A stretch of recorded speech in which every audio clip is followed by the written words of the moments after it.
पहिल्यांदाच जे income tax file करत आहेत यंदा, त्यांनी कोणत्या 5 गोष्टी महत्त्वाच्या लक्षात ठेवल्या पाहिजेत? आत्ता मार्केटवरती आलंय तर आत्ता त्याला प्रॉफिट होणार आहेत आणि त्या हं. प्रॉफिटवरती त्याला इन्कम टॅक्स येणार आहे. हं. पण तो टॅक्स कॅल्क्युलेट होण्याआधी त्याचे मागचे लॉसेस त्या प्रॉफिटचे ॲडजस्ट होऊ शकतात. मला वाटतं की हा खूप महत्त्वाचा मुद्दा सांगितला, की लॉसेस हे बुक व्हायला पाहिजेत त्या वेळच्या वेळेला. म्हणजे मग ते जेव्हा प्रॉफिट येईल तेव्हा त्यात ते ॲडजस्ट होऊ शकतात. रिटर्न वेळेत फाईल केलं असेल म्हणजे 31 जुलैच्या आत केलं असेल तुम्ही, तर मग ते लॉसेस ॲडजस्ट होणार आहेत. त्यामुळे ज्यांचं उत्पन्न 12 ते 13-14 लाखाच्या दरम्यान आहे, त्यांच्यासाठी यावर्षी एक छोटासा बदल आहे. थोडा असं सांगता आलं तुम्हाला, की सामान्यतः लोक आय-टी-आर फाईल करताना कोणत्या बेसिक मिस्टेक्स म्हणू किंवा या चुका बहुतेक जणांकडनं होतात, की ज्या नाही व्हायला पाहिजेत? पण आत्ता वर्ष संपल्यानंतर कदाचित रिटर्न फायलिंग करताना कळेल, की अरे मला ओल्ड नाही, मला न्यू पाहिजे. परवडतीये हं. किंवा न्यू किंवा ओल्ड परवडतीये. हं. तर तो ऑप्शन त्यांना रिटर्न फायलिंग करताना आहे. हं. त्यामुळे कॅपिटल गेन हा विषय जर आला, मग तो कुठलाही असू द्यात, तर ते रिटर्न थोडं गुंतागुंतीचं नक्कीच होतं. तर आपण जेव्हा प्रॉफिट बुक करतो, म्हणजे विथड्रॉ करतो फंड्स, तेव्हाच तो ॲप्लाय होतो. असंच असतं का ते आत्ता मला ऑनलाईन दिसतोय एवढा मला प्रॉफिट आहे, तर तरी? त्यामुळे एन-आर-आयने पहिली काळजी ही घ्यायची, की जर का मी भारतात गुंतवणूक करत असेल कुठल्याही प्रकारची, हं. तर मला रिटर्न भरणं गरजेचं आहे. मेन इन्कम सोर्स भारताबाहेर आहे. त्यामुळे मला रिटर्नची गरज नाही. की हा ॲडव्हान्स टॅक्स नेमका काय आहे आणि तो कोणी भरणं अपेक्षित असतं? त्यामुळे सीनियर सिटिझन असू देत, त्यांचा टी-डी-एस असू दे. असेल किंवा एन-आर-आयचा इंटरेस्टवरचा टी-डी-एस असू दे, ह्या सगळ्यांना याचं रिफंड मिळू शकतो. आणि आपण त्या संभ्रमात आत्ता राहू नये किंवा त्या भ्रमात राहू नये खरं तर, की तारीख वाढणार आहे आणि आपण शेवटी बघूया. समजा जर एखाद्याला नंतर स्ट्राईक झालं, एखाद्या टॅक्स पेअरला, कारण मी फाईल तर केलाय, पण ही गोष्ट राहून गेली किंवा ही चूक झाली, तर ते दुरुस्त करण्याची काही सोय असते? त्यामुळे 31 जुलैच्या आत हो. रिटर्न फायलिंग हे गरजेचं आहे.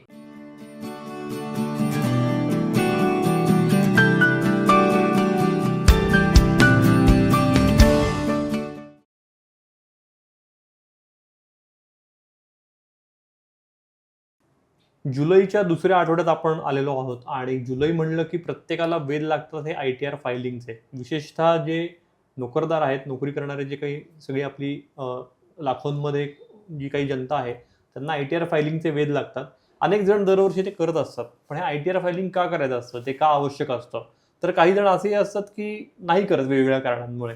टॅक्स लायबिलिटी नाहीये किंवा काही बाकी गोष्टींमुळे. पण ती असो अथवा नसो, आय-टी-आर फायलिंग केल्याचे फायदे काय आहेत? त्या करताना चुका कोणत्या होतात बहुतेक जणांकडनं आणि त्या कशा टाळायच्या? तर या सगळ्या महत्त्वाच्या विषयावर या भागात आपण सविस्तर चर्चा करणार आहोत. त्यामुळे एपिसोड शेवटपर्यंत नक्की बघा. नमस्कार, बिग बग्स पॉडकास्टमध्ये मी निरंजन मेढेकर तुमचं मनापासून स्वागत करतो आणि आज आपल्यासोबत आहेत CA सचिन रोकडे. ते गेली 15 वर्षांपासून प्रॅक्टिसिंग CA तर आहेच आहेत. त्याशिवाय ते कंपनी सेक्रेटरी आणि LLB पण आहेत आणि याचबरोबर सावित्रीबाई फुले पुणे विद्यापीठातला जो पुंबा डिपार्टमेंट जे आहे, म्हणजे मॅनेजमेंटसाठीचं जे डिपार्टमेंट आहे, तर तिथे ते नियमित फॅकल्टी म्हणून जातात. सचिनजी, परत एकदा स्वागत तुमचं. विषय महत्त्वाचा आहे आय-टी-आर फायलिंगचा. तर आपण अगदी सुरुवात अगदी बेसिकपासून केली, की आय-टी-आर फायलिंग म्हणजे नेमकं काय असतं आणि एखाद्याचं उत्पन्न करपात्र नसेल, त्यात टॅक्स लायबिलिटी काही नाहीये, तरी पण त्याने आय-टी-आर फायलिंग का करावं किंवा करू नये? खरं तर मी सगळ्यात सुरुवातीला तर बिग बग्स पॉडकास्ट यांचं अभिनंदन करतो आणि त्यांना धन्यवादही देतो. कारण त्यांनी अतिशय योग्य वेळी हा विषय त्यांनी आता घेतलेला आहे. कारण इन्कम टॅक्स रिटर्न्सचं फायलिंग आत्ता सुरू झालेलं आहे. 31 जुलै त्याची शेवटची तारीख आहे. त्यामुळे अजून बऱ्यापैकी दिवस आपल्या हातात आहेत, ज्याच्यामध्ये रिटर्न फायलिंगचा अवेअरनेस हो. नवीन जी लोकं यंदा पहिल्यांदाच रिटर्न फाईल करू शकतात किंवा त्यांना फायलिंगची गरज आहे त्यांच्यासाठी, किंवा जी लोकं आत्ताही जे रेग्युलर फाईल करतात त्यांच्यासाठी सुद्धा आता येत्या काही काळामध्ये सुद्धा ते काही रिटर्नमध्ये त्यांना काय गोष्टी काळजी त्यांनी घेतली गेली पाहिजे किंवा रिटर्न फायलिंग का महत्त्वाचं आहे, याच्यासाठी हा बिग बग्सचं मी पुन्हा एकदा अभिनंदन करतो.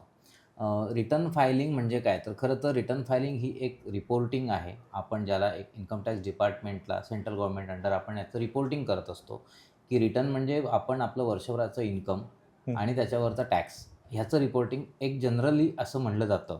पण ह्याच्यातच खरं तर असं आहे, की समजून घेण्यासारखं आहे, की इन्कम टॅक्स रिटर्न फायलिंग म्हणजे फक्त इन्कम आणि टॅक्स नाही. खूप सारे फायनान्शियल ट्रान्झॅक्शन्स आपण वर्षभरामध्ये करत असतो आणि ते फायनान्शियल ट्रान्झॅक्शन्सचं सुद्धा reporting income tax return through होत असतं. कदाचित ते ट्रान्झॅक्शन तुमचं इन्कम नसावं. हो. पण त्याचं रिपोर्टिंग हे मात्र करणं गरजेचं आहे.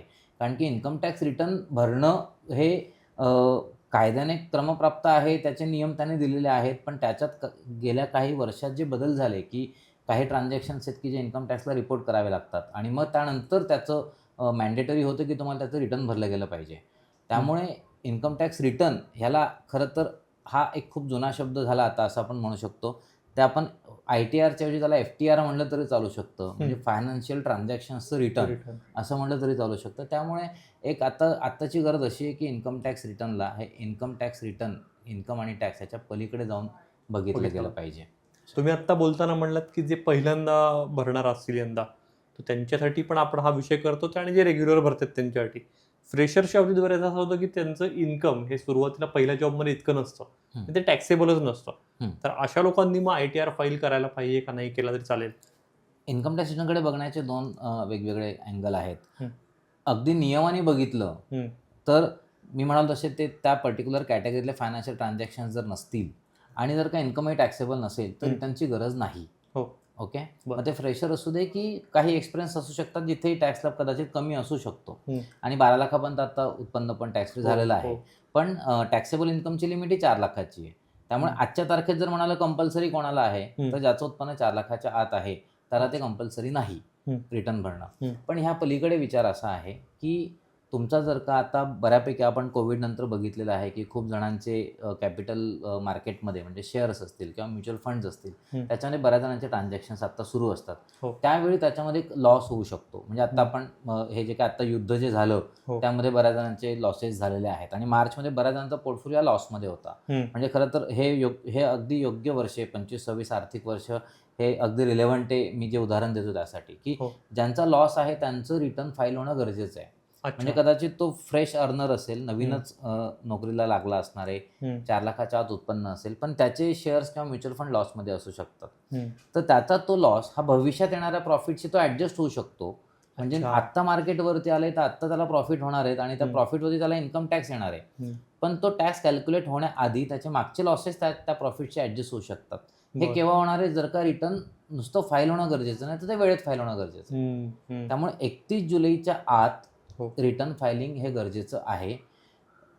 तुमचा प्रश्न होता की नवीन असेल, एखादा नवीन एम्प्लॉय असेल, त्याची सॅलरी कितपर्यंत असणार आहे आणि मग त्याला गरजेचं आहे का? याच्या पलीकडे तुमचं रिटर्न हे लॉस जर तुमच्या शेअर मार्केटमध्ये किंवा म्युच्युअल फंडात असतील तर ते रिटर्न वेळेत फाईल होणं गरजेचं आणि तिथे लॉसेस तुमचे ॲडजस्ट होतात. मला वाटतं की हा खूप महत्त्वाचा मुद्दा सांगितला की लॉसेस हे बुक व्हायला पाहिजेत त्या वेळच्या वेळेला. म्हणजे मग ते जेव्हा प्रॉफिट येईल तेव्हा त्यात ते ॲडजस्ट होऊ शकतात. बुक व्हायला पाहिजे म्हणजे इन्कम टॅक्स रिटर्नमध्ये ते आले पाहिजे. आणि तुम्ही इन्कम टॅक्स रिटर्न भरायला जर उशीर केला तर मग मात्र तुम्हाला ते लॉसेस ॲडजस्ट करता येणार नाही.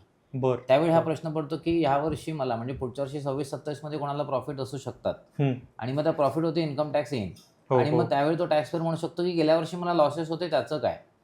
रिटर्न वेळेत फाईल केलं असेल म्हणजे 31 जुलैच्या आत केलं असेल तुम्ही तर मग ते लॉसेस ॲडजस्ट होणार आहेत. जर नसेल केलेलं तर मग कदाचित म्हणण्यापेक्षा ते लॉस तुमचे ॲडजस्ट होणारच नाही. तुम्ही सारखं 31 जुलै ही तारीख सांगताय. हे पण सगळ्यात बहुतेक टॅक्सपेअरांना माहिती असतं की 31 जुलै ही शेवटची तारीख असते. पण तरी गेल्या काही वर्षात बघितलं तर ती जशी जवळ यायला लागते तसं गव्हर्नमेंटकडनं ती वाढवली जाते. मग ती कदाचित 1 महिन्यानी 2 महिन्यांनी असं दिसतं. त्यामुळे अनेक जण निवांत असतात की ठीक आहे 31 जुलै म्हणतात पण ती वाढवतच. समजा जर ती वाढवली नाही आणि 31 जुलैपर्यंत टॅक्स रिटर्न फाईल नाही केला तर काय कॉन्सिक्वेन्सेस होऊ शकतात? तारीख वाढवली जाते त्याची कारणं वेगळी आहेत आणि आपण त्या संभ्रमात आता राहू नये किंवा त्या भ्रमात राहू नये खरं तर की तारीख वाढणार आहे आणि आपण शेवटी बघूया. यंदा तारीख वाढण्याची शक्यता नाहीये. म्हणजे खरं तर तारीख पूर्वी वाढायची कारण होतं की 31 जुलैला बरेचसे टॅक्सपेअरचे रिटर्न हे म्हणजे जवळपास 6 ते 7 कोटी इन्कम टॅक्स रिटर्न गेल्या वर्षी फाईल झाले. त्यातले मेजॉरिटी रिटर्न्स हे 31 जुलैला फाईल होतात. त्यावेळी वेबसाईटवरती गव्हर्नमेंटच्या वेबसाईटवरती बऱ्यापैकी लोड येतो, धावपळ होते, कन्सल्टंटची टॅक्सपेअरची म्हणून तारीख वाढली जाते. यावर्षी ती शक्यता अजिबातच नाहीये कारण त्यांनी ऑलरेडी 31 जुलैला ज्यांच्या तारखा होत्या त्यांना 2 ग्रुपमध्ये डिवाइड केलंय. ज्यांचे छोटे बिझनेसेस आहेत त्यांच्यासाठी तारीख ह्या वर्षी 31 ऑगस्ट आहे. अच्छा. आणि ज्यांचं सॅलरी रिटर्न आहे किंवा कॅपिटल गेन आहे किंवा FD वरचं व्याज वगैरे असं इन्कम आहे त्यांच्यासाठी 31 जुलैच तारीख आहे. त्यामुळे त्यांनी ऑलरेडी एक मेजर चंक ज्यांना 31 जुलैला भरणं गरजेचं आहे त्यांना 31 ऑगस्टला ढकललेलं असल्यामुळे यावर्षी तारीख वाढण्याची कुठलीही शक्यता नाही. त्यामुळे 31 जुलैची ही तारीख महत्त्वाची आहे. आता 31 जुलैच्या आत रिटर्न फाईल नाही झालं तर काय? तर मी अगोदर सांगितलं तसं की लॉसेस असतील तर ते फाईल होणं गरजेचं आहे, ते कॅरी फॉरवर्ड होणार नाहीत. त्या पलीकडे होणारं नुकसान असं आहे की जर का तुम्ही 31 जुलै नंतर फाईल केलं आणि तुम्हाला कुठं टॅक्स पे करायला येत असेल तर त्याच्यावरती तुम्हाला इंटरेस्ट लागणार आहे. ते 1% पर मंथ आहे. 5,000पर्यंतच्या पेनल्टीच्या प्रोव्हिजन्स आहेत. हे सगळे नियम तुम्हाला 1 ऑगस्टनंतर सुरू होतात. त्यामुळे ते रिटर्न वेळेत भरलं जाणं गरजेचं आहे. अगदीच. तुम्ही जो उल्लेख केला छोटे व्यावसायिक म्हणजे विशेषतः ज्यांच्या प्रोप्रायटर फर्म्स आहेत त्यांना 31 ऑगस्ट असणार यंदा मग? प्रोप्रायटर फर्म म्हणू शकतो किंवा कुठलीही फर्म, पण ज्यांना ऑडिटची गरज नाही. म्हणजे त्यांचा टर्नओव्हर हा एका पर्टिक्युलर लिमिटच्या आत आहे. आत. म्हणजे काही ठिकाणी ती लिमिट 1 कोटी, काही ठिकाणी 5 कोटी आहे. तर हं. छोटे बिझनेसेस अच्छा. त्यातले तुम्ही म्हणालात तसं बरेचसे प्रोप्रायटरच आहेत, पण काही हो. पार्टनरशिप फर्म्स पण आहेत, हं. की ज्यांचे बिझनेसचे टर्नओव्हर हे एका लिमिटच्या आत आहेत. तर त्यांच्यासाठी ती तारीख 31 ऑगस्टची जी पूर्वी 31 जुलै असत होती, ती आता 31 ऑगस्ट आहे. बरं. थोडा असं सांगता आलं तुम्हाला, की सामान्यतः लोक ITR फाईल करताना कोणत्या बेसिक मिस्टेक्स म्हणू किंवा या चुका बहुतेक जणांकडनं होतात, की ज्या नाही व्हायला हव्यात? सामान्यतः होणाऱ्या ज्या मिस्टेक आहेत त्याच्यामध्ये फर्स्ट टाईम फायलर जे आहेत, हं.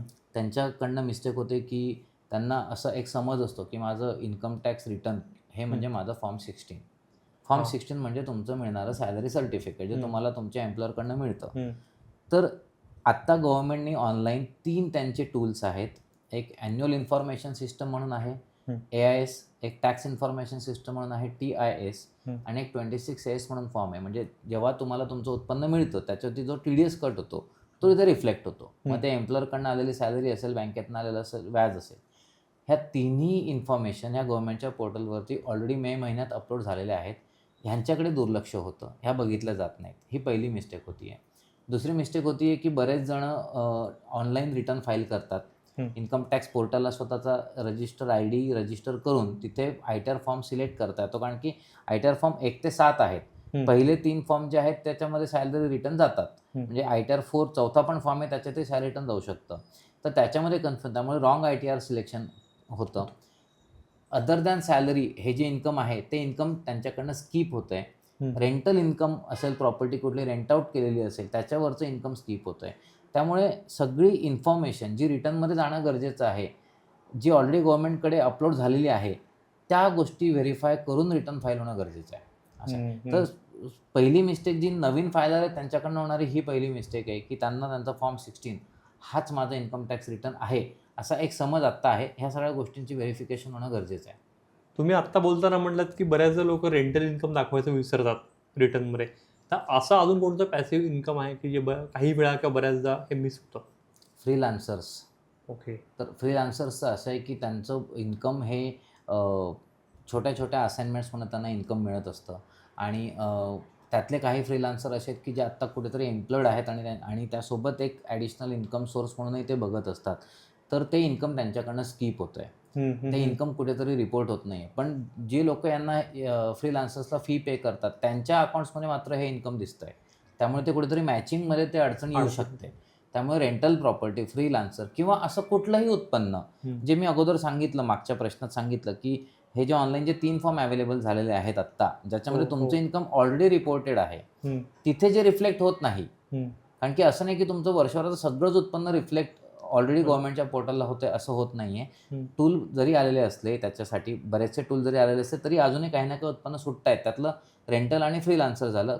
असं कुठलंही उत्पन्न जे त्याच्यात नाहीये, पण तुमचं आहे ते उत्पन्न वर्षभरात झालेलं, तर त्यावेळी ते रिटर्नला येणं गरजेचं आहे. ओके. एक मुद्दा मला असं वाटतं, की FD आणि RD हे बऱ्याच जणांना करण्याची सवय असते. ती मॅच्युअर्ड होते FD त्या फायनान्शियल इयरमध्ये. तर मग त्याच्यावरचं कसं असतं? म्हणजे हे इन्कम पण दाखवायला लागतं, ते इंटरेस्ट दाखवायला लागतं? हो, कारण की FDवरती मिळणारं व्याज हे उत्पन्नच आहे. हो. त्यामुळे FD, RD, सेव्हिंग बँक अकाउंटचं इंटरेस्ट हे सगळं रिपोर्ट होणं गरजेचं आहे. आता हे मी म्हणतो तसं ते फॉर्म आल्यामुळे आता ह्यातले तुम्ही म्हणताय ते उत्पन्न दिसतं. त्यामुळे ते कदाचित सुटणार नाही. ओके. पण ते सुटणार केव्हा नाही, जेव्हा तुम्ही ते फॉर्म तुमचं रिटर्न भरण्याआधी क्रॉस चेक कराल. तर खरं तर रिटर्न भरताना ते फॉर्म तुमचं सगळं उत्पन्न जे तुमचं आहे, जे तुम्हाला माहिती आहे, ते रिटर्नला घेणं गरजेचं आहे. त्यासोबत त्याचा पुढचा टप्पा ऑनलाईन हे जे फॉर्म अवेलेबल आहेत त्याच्याशी ते मॅच होणं गरजेचं आहे. कारण की तुमच्या पॅनवरती ऑलरेडी रिफ्लेक्ट होतंय. त्यातलं काही सुटलं, रिटर्न फाईल झालं, तर मग गव्हर्नमेंट ते त्या फॉर्मशी तुमचं रिटर्न मॅच करणार आणि त्यातले काही मिसमॅचेस असतील तर ते रिपोर्ट होणार. त्यामुळे ते एक क्रॉस चेक होणं गरजेचं आहे आणि त्यानंतरचा शेवटचा टप्पा म्हणजे तुमचं कुठलं इतर उत्पन्न असू शकतं अजून, की जे तुम्हाला वेगळ्या सोर्सेसमार्फत आलेलं आहे, तर ते पण तुम्हाला त्याच्यामध्ये घेणं गरजेचं आहे. येस. एक मला असं वाटतं, की बऱ्याच जणांना असं असतं, की मल्टिपल सेव्हिंग अकाउंट असतात. फ्रीलान्सरचा तुम्ही उल्लेख केलात, की ते जर एम्प्लॉईड पण असतील कुठे तर सॅलरी एका अकाउंटला येते आणि हे बाकीचं इन्कम दुसऱ्या अकाउंटला येतं. तर अशा वेळेला बऱ्याच सॅलरीड अकाउंट जे आहे तर ते रिपोर्ट होतं आणि दुसरं अकाउंट होत नाही. असं काही होऊ शकतात अशा गोष्टी? नाही, रिटर्न हे तुमचं त्या पूर्ण व्यक्तीचं सगळ्या रिटर्न आहे, टॅक्स पेयरचं रिटर्न त्या आहे. पॅनला असोसिएटेड जेवढे काही बँक डिटेल्स आहेत ते त्या सगळे. सगळ्याचं इंटरेस्ट इन्कम रिपोर्ट होणं गरजेचं आहे. ओके. पण मग ते आता होतं ऑटोमॅटिकली का आपल्याला ती सगळी बँक अकाउंट शेअर करायला लागतात, की माझं हे पण बँक अकाउंट आहे, या बँकेत पण आहे. हे डॉर्मंट आहे, पण मी इथं थोडे फंड्स आहेत. शेअर केलं गेलं पाहिजे, दिलंच गेलं अच्छा. पाहिजे. सी अच्छा. इन्कम टॅक्स रिटर्न आहे. तुमचं जे काही उत्पन्न आहे ते सगळं आलं पाहिजे. मग ते एका बँकेचं व्याज असू दे की इतर बँकांचं व्याज असू दे. हं. इन्कम टॅक्स डिपार्टमेंटला एक आपण बँक अकाउंट कंपल्सरी आहे की इन्कम टॅक्सचा तुमचं जे लॉगिन आयडी पासवर्ड जो आहे, जे रजिस्टर केले तुम्ही प्रोफाईल, हो. तिथे तुमचे बँक डिटेल्स असणं गरजेचं आहे. हं. ते सगळे बँक अकाउंटचे डिटेल्स असणं पण गरजेचं आहे आणि त्यासोबतच तुमचे ज्या काही बँकेतनं तुम्ही म्हणालात तसं व्याज मिळतंय, सगळ्या व्याजाची टोटल करून ते इन्कम टॅक्स रिटर्नला येणं गरजेचं आहे. ओके. आता गेल्या काही वर्षांपासून 2 पर्याय सगळ्यांना मिळतात, की ओल्ड टॅक्स रिजिम आहे आणि न्यू टॅक्स रिजिम आहे. अनेक आपल्या टॅक्स पेयर्सचा अजूनही गोंधळ सुरू आहे, की मी नेमका कुठे फाईल केलं पाहिजे, ओल्डमध्ये का न्यूमध्ये? तर काय नेमका फरक आहे दोन्हीमध्ये?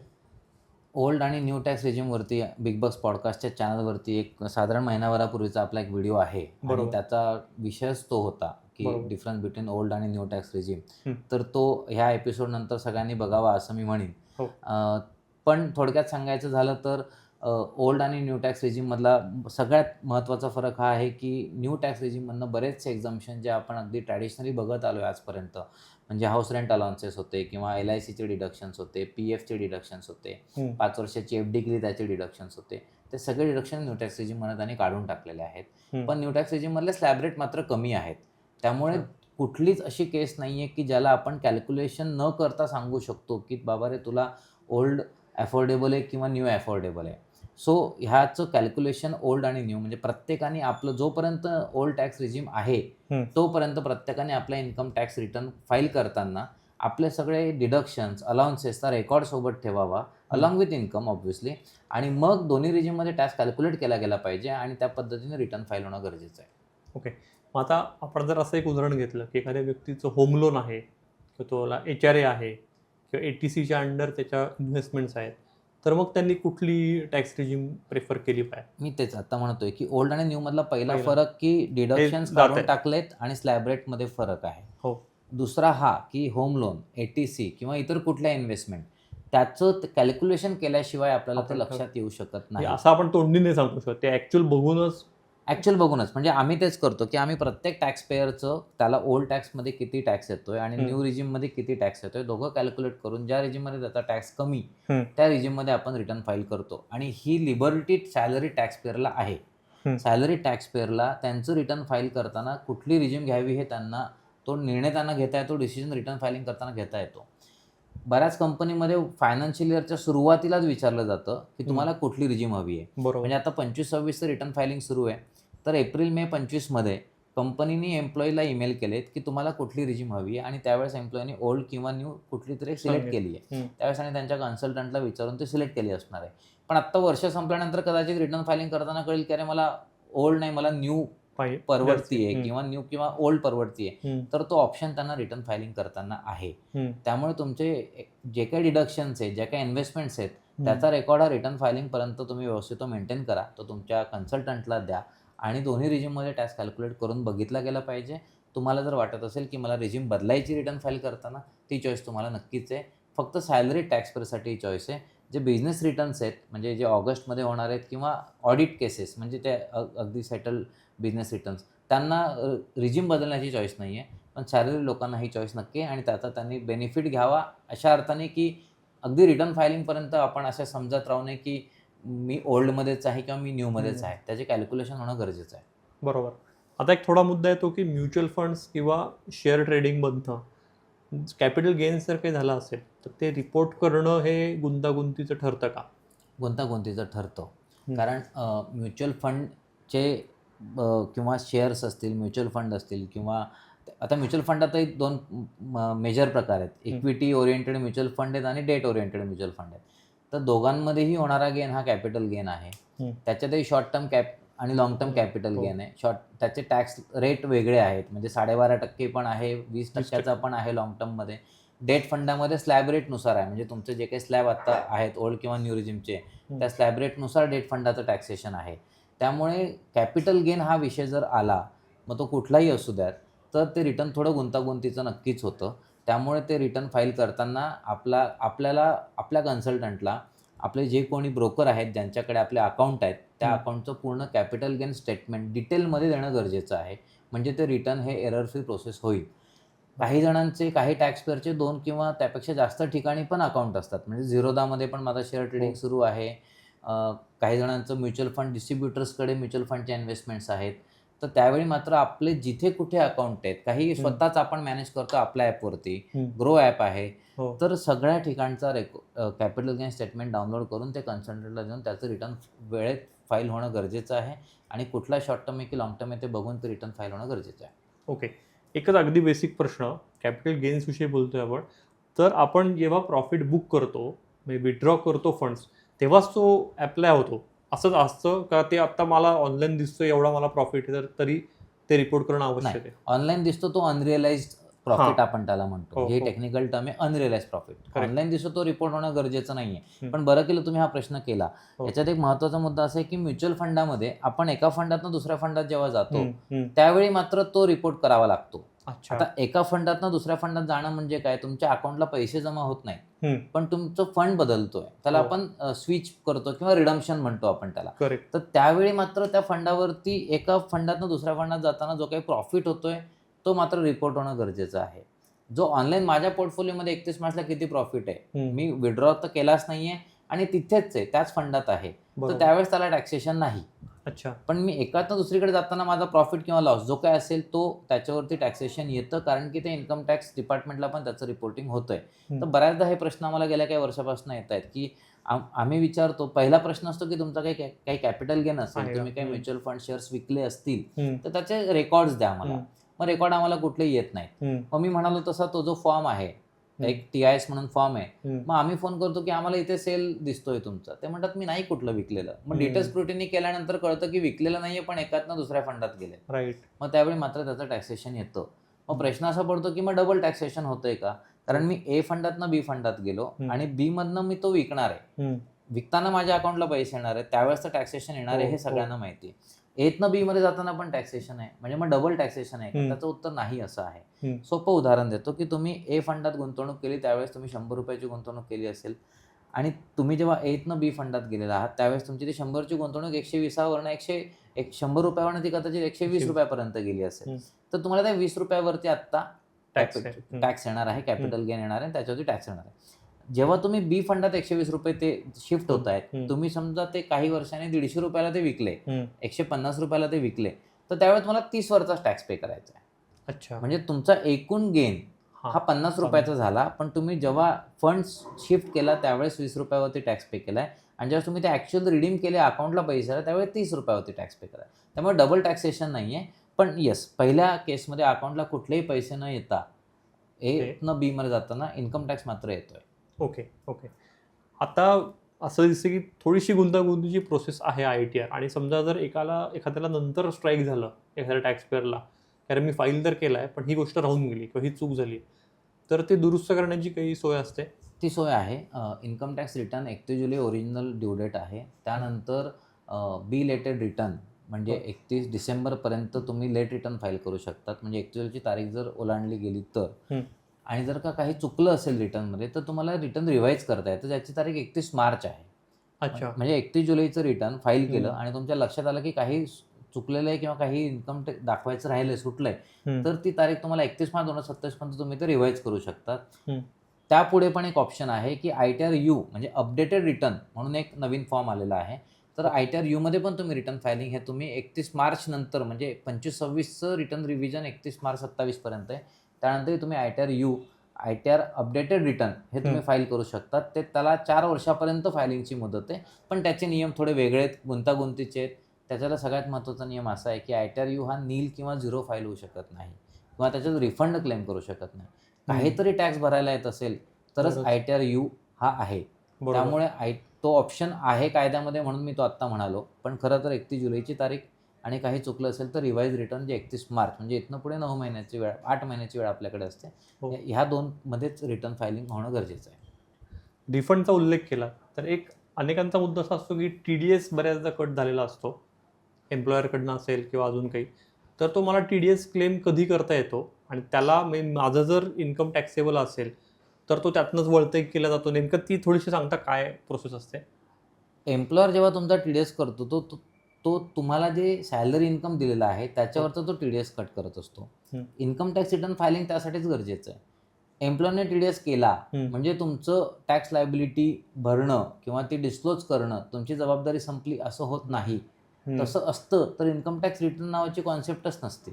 बरोबर. तर वर्ष संपलं, एम्प्लॉयरला तुमचं उत्पन्न माहिती आहे की तुमचं एक्स इतकं सॅलरी आहे, त्याच्यावरती तो टॅक्स कॅल्क्युलेट करतो आणि तो TDS कट करत असतो.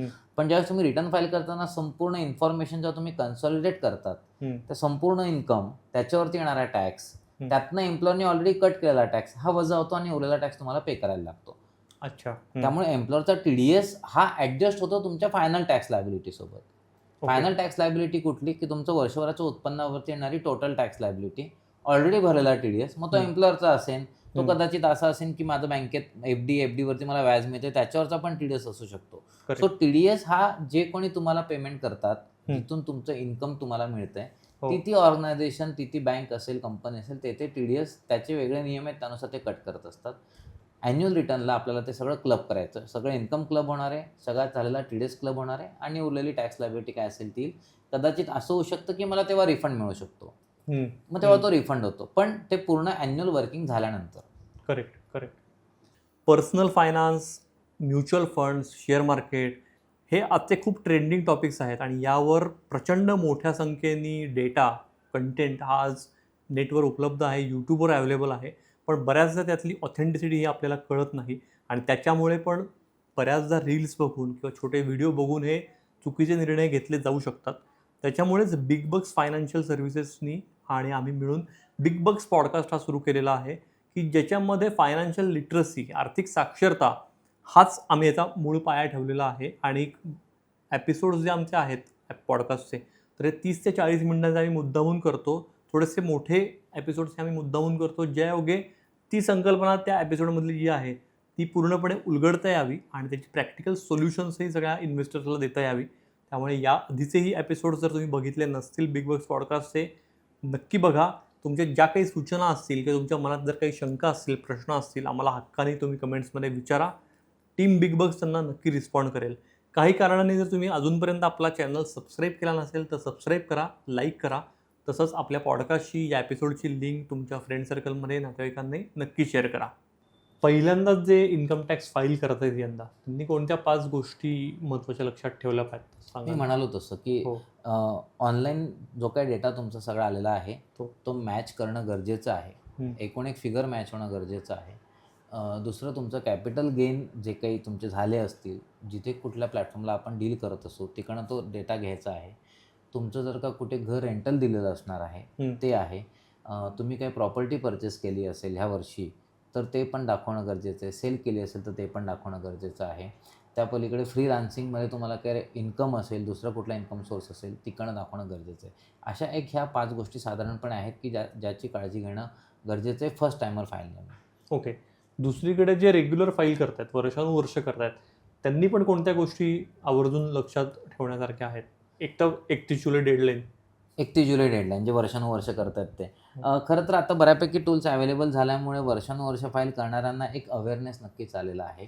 त्यांच्या आत्ताची जी प्रश्न आहेत ती रिलेटेड टू कॅपिटल गेन जास्त आहेत. कारण जी वर्षानुवर्ष फाईल करतायत तसे ते थोडे आता फायनान्शियली स्टेबल आहेत, सेटल आहेत. त्यामुळे अदर सोर्सेसकडे त्यांचा बऱ्यापैकी ओढा आहे. मग तो अदर सोर्सेस कॅपिटल गेन मार्फत असू शकतो. त्याच्यात मग वेगवेगळे ऑप्शन्स आपल्याकडे जे आपल्याला सगळ्यांना माहिती आहेत. शेअर्स, म्युच्युअल फंड आहेत किंवा बँकेच्या काही गुंतवणुकी आहेत. तर त्याबद्दल ते त्यांचे प्रश्न जास्त असतात. त्यामुळे जे रेग्युलर रिटर्न फाईल करतायत त्यांचा सॅलरी आणि त्याच्यावर येणारा टॅक्स आणि त्याचं रिटर्न हा विषय बऱ्यापैकी सेटल्ड आहे.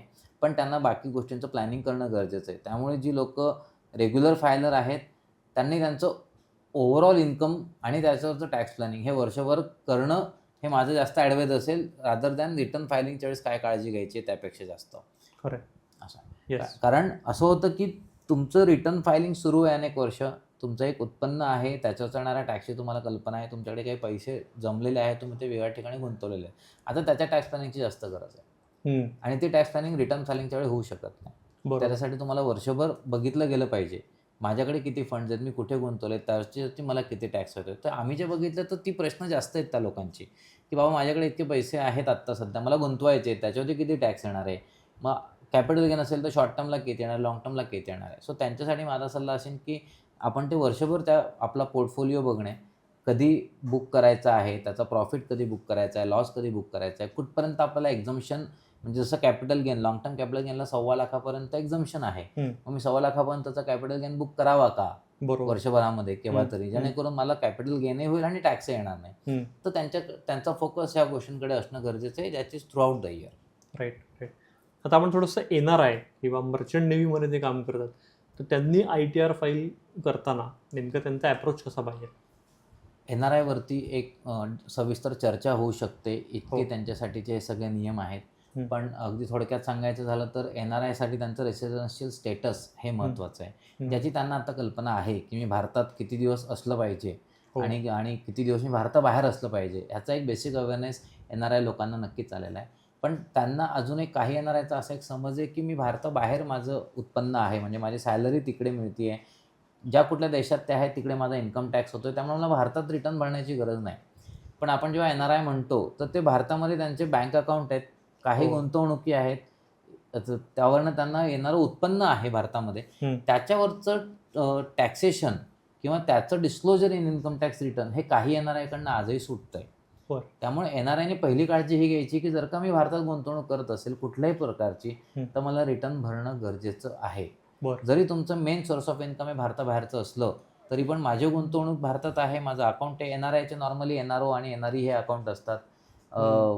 शेअर मार्केटमध्ये गुंतवणूक असते, म्युच्युअल फंड असू शकतात, बँकेच्या अकाउंटमध्ये मिळणारं किरकोळ व्याज असू शकतं, भारतातली प्रॉपर्टी रेंट आउट केलेली असू शकते त्यांची, जे इथे पूर्वी राहत होते किंवा घर घेऊन ठेवते रेंटलवरती दिलेलं असू शकतं. ह्या सगळ्या गोष्टी नॉर्मली आपण NRIमध्ये बघतो. पण त्यांचा रिटर्न मात्र त्यातल्या काहींची रिटर्न फायलिंग होत नाहीये. तर NRIने हे बघायचं, की माझं भारतातले कुठलेही फायनान्शियल ट्रान्झॅक्शन्स असतील, तर I should not be under impression, की माझं मेन इन्कम सोर्स भारताबाहेर आहे, त्यामुळे मला रिटर्नची गरज नाही. तुम्हाला रिटर्न फायलिंग मॅन्डेटरी आहे. काही ठिकाणी डबल टॅक्सेशन पण होण्याची शक्यता असते. तर तेव्हा ते ज्या देशात आहेत त्या देशासोबत आणि आपल्या भारतातल्या इन्कम टॅक्स डिपार्टमेंटसोबत त्यांची ट्रीटी असते, म्हणजे डबल टॅक्सेशन अवॉइडन्स ॲग्रीमेंट, आम्ही ज्याला DTAA म्हणतो. त्यामुळे काही केसेसमध्ये त्या DTAA पण आम्हाला अप्लाय करावा लागतो आणि रिटर्न फाईल करावा लागतो. त्यामुळे NRIसाठी हे विषय जास्त महत्त्वाचे आहेत. अगदीच. म्हणजे आपण तुम्ही म्हटलं तसं NRIवर एक स्वतंत्र विषय खरंच करूया, त्यांचं टॅक्सेशन या विषयावर. म्हणजे माझं ते एक सजेशन नक्कीच असेल, की NRIला टॅक्सेशन सोबतच त्यांना भारतातल्या गुंतवणुकीच्या संधी किंवा त्यांची कुठे गुंतवणूक असली पाहिजे, कशी असली पाहिजे, दोन्ही विषय एकत्र करून एक त्याच्यावरती एक सविस्तर चर्चा होऊ शकते. अगदीच. फक्त एकच मला असा आत्ता प्रश्न पडला, तर माझा एक मित्र आहे, त्याचा पुण्यात फ्लॅट आहे, तो स्वतः लंडनला आहे आणि वाईफ आणि बाकी फॅमिली इकडे आहे. तर रेंटल इन्कम देतं ते वाईफच्या नावावर येतं. तरी पण ह्यांनी पण ITR फाईल करणं गरजेचं आहे, जर ती प्रॉपर्टी त्या दोघांच्या नावावर आहे तर? प्रॉपर्टी दोघांच्या नावाने आहे म्हणजे ते दोघांनाही ते इन्कम 50-50 डिवाइड व्हायला पाहिजे आणि दोघांच्या इन्कम टॅक्स रिटर्नला ते आलं पाहिजे. अच्छा. रेंट कुठल्या बँक अकाउंटला जमा होतंय हा क्रायटेरिया नाही आहे. ओनर दोघंही आहेत, ॲग्रीमेंटला दोघांचे नाव असणार आहे, किंवा कदाचित जे भारताबाहेर आहेत तुमचे मित्र, त्यांनी यांना पॉवर ऑफ अटॉर्नी दिली असेल, की माझ्या बिहाफवरती पण तुम्ही सही करा. पण he is a part of the agreement as a owner. त्यामुळे ते इन्कम दोघांचं आहे, दोघांचे रिटर्नला ते डिस्क्लोज व्हायला पाहिजे. त्यामुळे त्यांनी पण भारतात रिटर्न फाईल करणं गरजेचं आहे. ओके. आता एक प्रश्न ॲडव्हान्स टॅक्सचा आहे. हा ॲडव्हान्स टॅक्स नेमका काय असतो आणि तो कोणी भरणं अपेक्षित असतं? त्याआधी मला NRI बद्दल आपण बोलत असताना एक मर्चंट नेव्हीचा तुम्ही उल्लेख केला आणि त्याबद्दल आपलं बोलायचं राहिलं. तर मर्चंट नेव्ही म्हणजे ती मर्चंट नेव्हीमध्ये काम करणारे जे आहेत लोक, त्यांना आपण शिपर्स म्हणतो. तर ते NRI पेक्षा थोड्या वेगळ्या कॅटेगरीत येतात, कारण की NRI भारताबाहेर सेटल्ड आहेत आणि मर्चंट नेव्हीमध्ये काम करणारे जे आहेत ते भारताबाहेर सेटल्ड नाही आहेत, पण ते बराचसा वेळ वर्षातला भारताबाहेर असतात, असं आहे. त्यामुळे त्यांना पण भारतामध्ये इन्कम टॅक्स येतो. तर मर्चंट नेव्हीच्या सगळ्या लोकांना हे माहिती आहे, की त्यांनाही भारताबाहेर 182 पेक्षा जास्त दिवस भारताबाहेर राहायचं आहे. अकॉर्डिंगली ते त्यांचं ट्रॅव्हल प्लॅनिंग सगळं करत असतात. पण जो NRI बद्दल बोललो तेच त्यांना लागू होतं, की त्यांची पण भारतात कुठली गुंतवणूक असणार आहे, त्यांची असतेच. कारण ते हो. भारताबाहेर सेटल नाही आहेत. ते भारतातच राहत असतात, पण वर्षातले 7 महिने किंवा त्यापेक्षा जास्त कदाचित ते भारताबाहेर असतात. टू प्लॅन की मर्चंट नेव्ही म्हणजे ज्या शिपिंग कंपनीसोबत ते काम करतात, त्याच्या येणाऱ्या सॅलरीवरती कुठला टॅक्स येऊ नये, ह्या हिशोबाने ते प्लॅनिंग झालेलं असतं. कारण की ते कामही भारताबाहेर आहे, म्हणजे ते ज्यांना सर्व्हिस देतात ती कंपनी बाहेर आहे, जिथे जाऊन काम करतात तेही बाहेर आहे. पण ह्यांना सुद्धा भारतातलं जे काही उत्पन्न आहे, इथली जी काही गुंतवणूक आहे, ती गुंतवणूक पुन्हा आपण बोललो तसंच कॅपिटल गेन, रेंटल किंवा अजून काय असेल, तर त्यांनाही रिटर्न फायलिंग करणं गरजेचं आहे. फक्त NRIपेक्षा ह्यांना असं आहे, की NRIचे जे पासपोर्ट आहेत, त्या पासपोर्टवरनं आपल्याला त्यांचं डिपार्चर आणि अरायव्हल हे आपण पासपोर्टवरनं रेकॉर्ड करतो. मर्चंट नेव्हीच्या केसमध्ये सगळ्यांचा रेकॉर्ड पासपोर्टवरती अवेलेबल असतोच असं नाही. काही जण त्यांच्या शिप्सला भारतातच जॉइन करतात. त्यामुळे बरोबर. त्यांची इथून भारताबाहेर ते कधी गेले, याच्या तारखेचा तसा कधी-कधी रेकॉर्ड मिळत नाही. बरोबर. त्यामुळे त्यांच्यामध्ये एक सर्टिफिकेट आहे, कंटिन्युअस डिस्चार्ज सर्टिफिकेट म्हणून. एक CDC नावाचं एक सर्टिफिकेट आहे. तो मर्चंट नेव्हीमध्ये जे काम करतायत त्यांनी तो रेकॉर्ड मेंटेन करणं गरजेचं आहे. त्यावरनं लक्षात येतं, की ते भारताबाहेर किती दिवस होते आणि अकॉर्डिंगली त्यांची टॅक्सेबिलिटी आहे. थोडक्यात NRI असू दे किंवा मर्चंट नेव्हीमधली एम्प्लॉयी असू दे, दोघांमध्ये थोडा फरक आहे. पण दोघांनाही भारतातल्या उत्पन्नावरती इन्कम टॅक्स हा गरजेचा आहे. ओके. आता आपण ॲडव्हान्स टॅक्सकडे येऊया, की हा ॲडव्हान्स टॅक्स नेमकं काय आहे आणि तो कोणी भरणं अपेक्षित असतं? तुम्ही मला एक काही वेळापूर्वी प्रश्न केला, की एम्प्लॉयर हा एम्प्लॉयीचा TDS कट करतो. हो. तर म्हणजे त्याचं काम झालं, की बाबा माझं इतकं उत्पन्न आहे आणि इतकं TDS आहे ते कट झालं. त्याच्या उत्तरात मी सांगितलं, की ॲन्युअल टॅक्स लायबिलिटी ही जास्त महत्त्वाची आणि म्हणूनच इन्कम टॅक्स रिटर्न आहे. की माझं वार्षिक उत्पन्न, वार्षिक टॅक्स, झालेला TDS आणि राहिलेला टॅक्स मला भरायचा आहे. हे आपण बोललो. इथे ॲडव्हान्स टॅक्स पिक्चरमध्ये येतो. तो जो राहिलेला टॅक्स मला येतोय वर्षभराचा, तो जर का माझा 10,000पेक्षा जास्त असेल, तर मला ॲडव्हान्स टॅक्स भरणं कंपल्सरी आहे. म्हणजे खरं तरी कॉन्सेप्ट आहे, की पे ॲज यू अर्न. म्हणजे जसं तुम्ही पैसे कमवत जाता आहात, तसा तुम्ही तो टॅक्स स्वरूपात गव्हर्नमेंटला पे करत जा. तर टॅक्स पेयरला ज्याचे मल्टिपल सोर्सेस ऑफ इन्कम आहेत, त्या व्यक्तीने त्याची ॲन्युअल टॅक्स लायबिलिटी किती येऊ शकते, हे एक इस्टिमेटेड बेसिसवरती वर्षभरामध्ये त्याचं कॅल्क्युलेशन करत राहिलं पाहिजे. अच्छा. की माझी एस्टिमेटेड टॅक्स लायबिलिटी किती येऊ शकते आणि अकॉर्डिंगली त्यांनी तो टॅक्स 4 टप्प्यामध्ये भरला गेला पाहिजे. 15 जून, 15 सप्टेंबर, 15 डिसेंबर आणि 15 मार्च. हे ते 4 टप्पे आहेत. उदाहरण माझं एक 50 लाखाचं सॅलरीचं पॅकेज आहे, त्याच्यावरती एम्प्लॉयर माझा TDS कट करतोय. माझं एक फ्लॅट आहे, ज्याचं मला वार्षिक भाडं येतंय ₹6,00,000. त्याच्यावरती माझा टेनंट कुठलाही TDS कट करत नाही आहे. कारण की तो मला पूर्ण भाडं जमा करतोय. हो.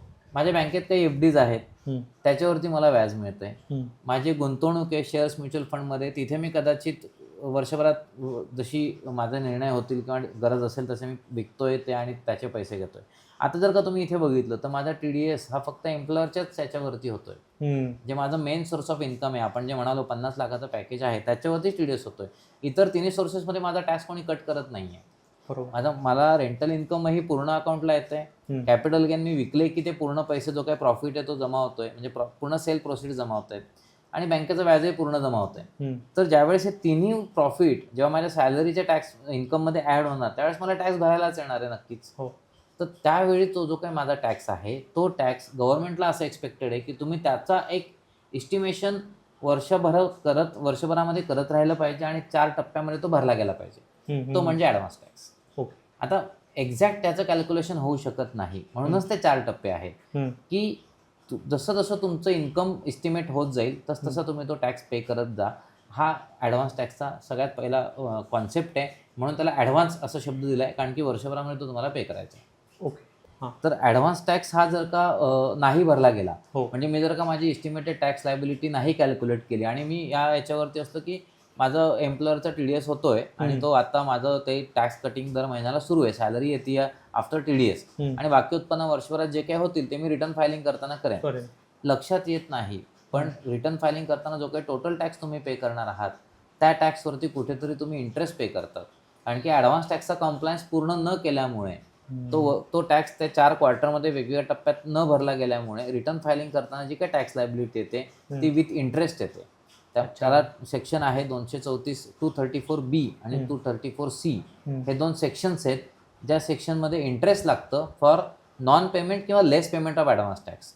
आणि बऱ्याचदा असं होतं अगदी जनरल की की सर तुम्हाला 1 लाख रुपये टॅक्स पे करायला आलेला आहे, असं एक ॲन्युअल कॅल्क्युलेशन आपण पाठवत असतो की तुम्हाला 1 लाख टॅक्स पे करायला रिटर्न फायलिंग करताना आला.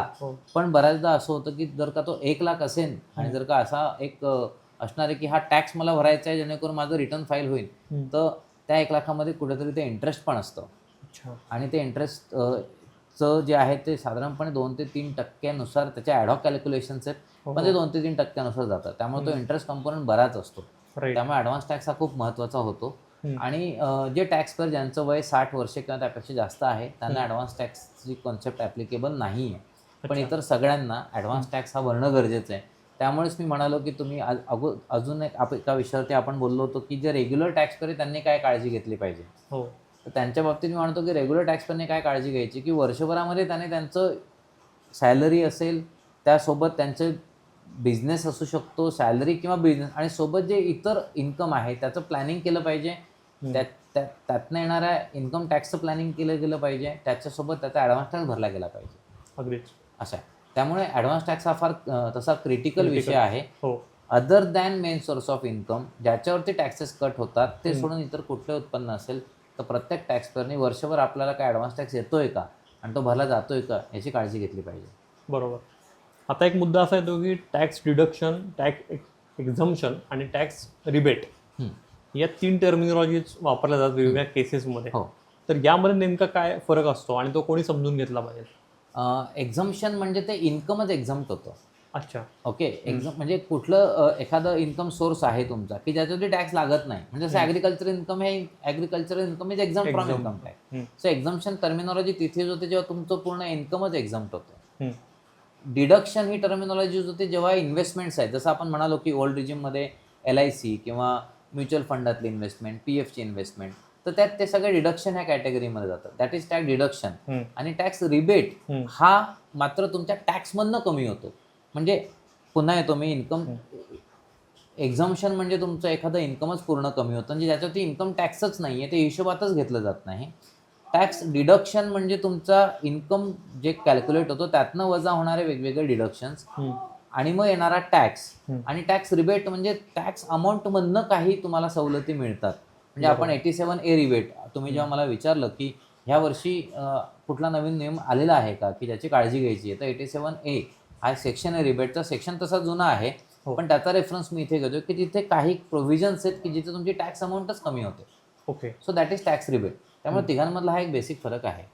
बऱ्याचदा कन्फ्युजन होतं की एक्झम्पशन काय, डिडक्शन काय, रिबेट काय. त्यामुळे हा प्रश्न खूप चांगला होता. यातला हा एक मूलभूत फरक आहे. ओके. सचिनजी, प्रश्न सगळे झालेले आहेत आपले. आता एक फायनल टेकअवे आपण म्हणूया किंवा कोणत्या गोष्टी या टॅक्स पेअर्सनी आवर्जून लक्षात घ्यायला पाहिजे, काळजी घ्यायला पाहिजे, सांगाल एक? पहिलं तर इन्कम टॅक्स रिटर्न. मी अगदी सुरुवातीला म्हणालो तसं इन्कम टॅक्स रिटर्न हे आता त्याला फक्त इन्कम असेल तरच टॅक्स आणि मगच रिटर्न भरायचं आहे या संकल्पनेतनं बाहेर आलं पाहिजे. कायदा रिव्हॉल्व होत आलेला आहे. 2026 एप्रिल 26 पासून इन्कम टॅक्स ॲक्ट 2025 पण ॲप्लिकेबल झालेला आहे. त्यामुळे इन्कम आणि टॅक्सच्या पलीकडे जाऊन रिटर्न फायलिंगकडे बघणं गरजेचं आहे. बरेचसे ट्रान्झॅक्शन्स आपण वर्षभरामध्ये अशा अकाउंटला होत असतात आपल्या फॅमिली मेंबर्सच्या की जे इन्कम अर्निंग नसतात किंवा असतील तरी ते टॅक्सेबल लिमिटच्या खाली असतात. सेविंग अकाउंटला कॅश डिपॉझिट किंवा अकाउंटला डिपॉझिट 10 लाखाच्या वर असणं, रिअल इस्टेट किंवा सेल प्रॉपर्टी परचेस किंवा सेल होणे, तुमचे करंट अकाउंट असू शकतात त्याच्या अकाउंटला 10 लाख किंवा त्यापेक्षा जास्तीच्या रकमा जमा होणे, असे अनेक ट्रान्झॅक्शन्स आहेत जे कदाचित इन्कम नसतील. गिफ्ट आलेले असतील तुम्हाला, तुमच्या पॅरेंट्सकडनं गिफ्ट आलेलं असेल. असे अनेक ट्रान्झॅक्शन आहेत की जे इन्कम नाही आहेत किंवा त्याच्यावरती कुठलाही टॅक्स नाही आहे. पण इन्कम टॅक्स रिटर्नचा बेस हा खूप ब्रॉड झालेला आहे. त्यामुळे मी सुरुवातीला अगदी तुम्हाला एक गमतीत म्हणालो की इन्कम टॅक्स रिटर्नला आता ITR न म्हणता त्याला FTR म्हणलं गेलं पाहिजे आणि त्याला फायनान्शियल ट्रान्झॅक्शन्स रिटर्न इथपर्यंत हा आता बेस ब्रॉड झाला आहे. त्यामुळे इन्कम टॅक्स रिटर्नकडे बघण्याचा अप्रोच बदलला गेला पाहिजे. दुसरं, त्यामुळे घरामध्ये कोणालाही रिटर्न ॲप्लिकेबल असू शकतं. May be non earning body. त्यामुळे ट्रान्झॅक्शन्स बघितले गेले पाहिजे. त्याचा एक अवेअरनेस येणं गरजेचं आहे. दुसरं, घरातले सिनियर सिटीजन असतात की पेन्शनर असतील, त्यांना त्यांच्या बँकेच्या FDवरती व्याज मिळत असतं आणि त्या व्याजावरती TDSही होत असतो. पण आपलं लक्ष तिकडे नसतं किंवा कदाचित बाबांची पेन्शन आहे, त्यांचं व्याज आहे, त्याच्यात आपण लक्ष घालत नाही आणि त्यांना त्यांच्या वयानुसार त्यांच्या लक्षात येत नाही की माझं त्या इंटरेस्टवरती बँकेने TDS कट केलेला आहे. तो त्यांना रिफंड मिळू शकतो. कारण काही फॉर्म असतात ज्यांची बँकेत एफ डी त्याने बँकेला जर ते भरून दिले तर ते TDS कट करत नाही. 15G 15H नावाचा एक पॉप्युलर फॉर्म आहे. हो. आता बऱ्याच फॉर्मची नावं बदलली आहेत ह्या वर्षापासून, कारण की नवीन इन्कम टॅक्स कायदा आला आहे म्हणून. पण मी ती नावं घेत नाही, कारण की ती अजून तशी खूप नवीन आहेत. 15G 15H जर भरला नाही तर मात्र बँक TDS कट करते. म्हणजे 50,000 पेन्शन असेल तरी TDS, इंटरेस्ट असेल तरी TDS कट होईल. तर तो TDS जो कट झाला तो रिफंड मिळू शकतो. त्यामुळे घरातल्या पॅरेंट्स, आपले जे पालक आहेत, त्यांचे जर का बँकेत FD असतील त्याच्यावरच्या व्याजावरती TDS झाला असेल तर ते रिटर्न भरलं जाणं गरजेचं आहे. NRI मध्ये एक पॉईंट होता आपला, की NRI मध्ये सुद्धा त्यांच्या भारतातल्या सगळ्या इन्व्हेस्टमेंट्स किंवा बँकेत त्यांच्या FD वरती पण TDS होऊ शकतो. त्यांचं पण रिटर्न भरलं जाणं गरजेचं आहे. त्यामुळे सिनियर सिटीजन असू देत, त्यांचा TDS असेल किंवा NRIचा इंटरेस्टवरचा TDS असू दे, ह्या सगळ्यांना याचं रिफंड मिळू शकतो. त्यामुळे ते रिटर्न भरले जाणे गरजेचे आहे. त्यामुळे एकंदरीतच इन्कम टॅक्स रिटर्न म्हणजे आता माझं इन्कम आहे आणि माझं सॅलरी आहे आणि त्याच्यावरती TDS झाला आहे, त्यामुळे मला रिटर्न फायलिंग गरजेचं आहे. याच्या पलीकडे जाऊन इन्कम टॅक्सकडे बघितलं गेलं पाहिजे. परफेक्ट. प्रश्न झालेत आपले सगळे. आता एक आपण रॅपिड फायर राऊंड घेऊया, की तुम्ही थोडक्यात उत्तर देणं अपेक्षित आहे. ओल्ड रिजिम की न्यू रिजिम? ओल्ड रिजिम की न्यू रिजिम हे वेगवेगळे ब्लड ग्रुप आहेत. ते कोणाला ॲप्लिकेबल होतील ते बघायला पाहिजे. तिथे अशी one size fit for everyone असा कुठलाही क्रायटेरिया नाही. स्वतः ITR भरावा की CA ची मदत घ्यावी? CA ची मदत घ्यावी जर का तुमचे मल्टिपल सोर्सेस ऑफ इन्कम असतील तर. स्वतः भरला तरी चालेल जर का अगदी सॅलरी आणि काहीतरी बँकेचा व्याज किरकोळ छोटं रिटर्न असेल किंवा एखादा इन्कम सोर्स असेल तर तुम्ही स्वतः नक्की भरून बघा, पण खूप काळजी घेतली गेली पाहिजे. आणि मल्टिपल सोर्सेस असतील तर माझं म्हणणं आहे अजिबात स्वतः भरू नका, कारण की त्याचे टॅक्स इम्प्लिकेशन खूप वेगवेगळे आहेत. ITR उशिरा भरायचा का अजिबात न भरलेला बरा? ITR वेळेतच भरला गेलेला बरा, आणि जेवढा लवकर भरणार तेवढा लवकर तुम्हाला रिफंड असेल तर लवकर मिळू शकतो. तुम्ही आता म्हणलात त्याच्यावरच पुढचा प्रश्न आहे, की रिफंड जर लवकर मिळवायचा तर कुठली एक महत्त्वाची गोष्ट आहे? रिफंड लवकर मिळवायची तर महत्त्वाची गोष्ट म्हणजे लवकर रिटर्न फाईल करा आणि लवकर रिफंड मिळवा. म्हणजे त्याला FIFO सिस्टम म्हणतो आपण, first in first out. Perfect. Mutual fund इन्व्हेस्टरची सगळ्यात मोठी टॅक्स चूक कुठली आहे? म्युच्युअल फंड इन्व्हेस्टरची सगळ्यात मोठी टॅक्स चूक नाही आहे, त्याचं टॅक्स प्लॅनिंग होणं गरजेचं आहे. म्हणजे चूक होणार नाही. आपण म्हणालो रिडम्शनबद्दल, एका फंडातून दुसऱ्या फंडात जाण्याबद्दल, त्याबद्दलचा अंडरस्टँडिंग येणं गरजेचं आहे. सॅलरी एम्प्लॉई की फ्रीलान्सर, कोणाला जास्ती काळजी घ्यायला लागते ITR फाईल करताना? सॅलरी एम्प्लॉई आणि फ्रीलान्सर जो दोन्ही करतो त्याने सगळ्यात पहिली काळजी घ्यायची आहे, त्यानंतर फ्रीलान्सरने काळजी घ्यायची आणि मग सॅलरी. फॉर्म 16 मिळाला म्हणजे ITR आपोआप भरला जातो? अजिबात नाही. मग ITR ही कॉन्सेप्टच नसती. एका वाक्यात ITR फायलिंग करताना सगळ्यात महत्त्वाचा सल्ला? File your income tax return accurately, disclose every source of income and transaction, आणि don't wait till last minute. वा, थँक्यू सो मच. म्हणजे ITR फायलिंगचा एपिसोड करण्याआधी मलाही असं वाटत होतं की अरे काय मी दरवर्षीच फाईल करतो, त्याच्यावर काय वेगळा एपिसोड होणार आहे.